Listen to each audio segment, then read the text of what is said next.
Yung, aku dapat cerita serem nih dari salah satu sender kita. Wah, asik nih cerita horor lagi ya. Udah lama nih gak cerita-cerita horor.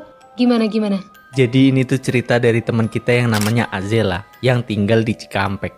Jadi Azela ini punya rutinitas mengaji di tempat yang gak jauh dari rumahnya. Nah, tempatnya ini kayak gedung lama gitu, tapi bangunannya ini masih cukup bagus lah. Si Azela ini ngaji di sana tuh udah sedari TK, jadi dia cukup hafal lah sama latar belakang tempat itu. Dan dia juga pernah dengar kalau tempat itu tuh dulunya tuh kayak bekas kebun yang ada rawannya gitu. Sampai akhirnya tempat itu tuh dibangun pondok sama asrama. Nah, karena banyak teman Azela yang tinggal di asrama itu, ibunya Azela ini akhirnya nyuruh si Azela buat tinggal di sana juga. Jadi kalau pagi, Azela ini berangkat sekolah, terus nanti pulangnya ke asrama itu lagi. Singkat cerita, Azela ini udah tinggal selama 3 minggu di asrama itu. Dan ya nggak terjadi apa-apa. Sampai pada hari Jumat di minggu keempat, sekitar jam setengah 11 malam, Azela sama beberapa temannya ini lagi ngaji tuh di aula asrama yang ada di pondok itu. Pas lagi ngaji ini, Azela itu lupa bawa rautan pensil yang ditinggal di kamarnya. Dia pun akhirnya pamit ke guru ngaji sama teman-temannya. Awalnya, guru ngajinya ini nyuruh si Azela buat ditemenin sama salah satu temennya. Tapi Azela ini nolak dan bilang kalau nggak lama, soalnya cuma ngambil rautan pensil doang. Pergilah si Azela ini ke kamar buat ngambil rautan pensil.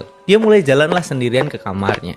Nah, pas dia jalan ngelewatin lorong asrama, dia ini sempat dengar ada suara cewek yang lagi ketawa. Tapi pas dia berhenti buat merhatiin suara itu datang dari mana, suara itu tiba-tiba udah nggak kedengaran lagi.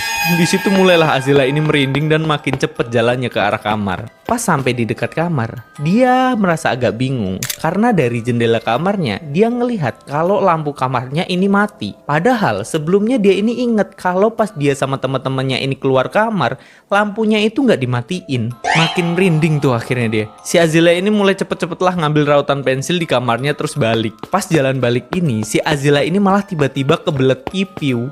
Karena kamar mandi ini nggak jauh dari lorong asrama, si Azela ini akhirnya mutusin buat ke kamar mandi dulu lah. Karena agak takut gara-gara kejadian suara tadi, Azela ini buru-buru buka pintu kamar mandi yang ada di dekat lorong. Tapi pas dia buka pintu, Azela ini ngelihat ada cewek rambutnya panjang berantakan yang lagi ngebelakangin si Azela. Di situ kelihatan kalau si cewek ini pakai baju warna putih yang sebagian bajunya ini lusuh, kotor dan kayak ada bercak warna merah.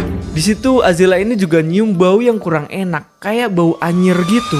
Seketika Azela ini langsung terdiam mematung melihat sosok itu. Sampai tiba-tiba perempuan itu berbalik badan ke arah Azela dan di situ dia bisa ngelihat kalau muka dari cewek itu serem banget. Satu bola matanya tuh kayak nggak ada dan ada beberapa luka-luka di area wajahnya. Azela langsung teriak sekenceng-kencengnya dan pingsan. Singkatnya dia langsung kebangun di kamar asramanya dan udah dikelilingi sama teman-teman serta gurunya. Azela langsung tuh nangis sejadi-jadinya terus minta buat dipulangin ke rumahnya. Sehari setelah kejadian itu, Azela katanya langsung sakit selama seminggu. Dan setelah kejadian itu, Azela nggak lagi dibolehin orang tuanya buat tinggal di asrama itu lagi. Terus asrama itu gimana? Katanya sih masih ada yang tinggal di sana ya. Dan beberapa juga bilang kalau masih ada kejadian-kejadian mistis kayak begitu. Ya walaupun nggak semengerikan apa yang dialamin si Azela sih.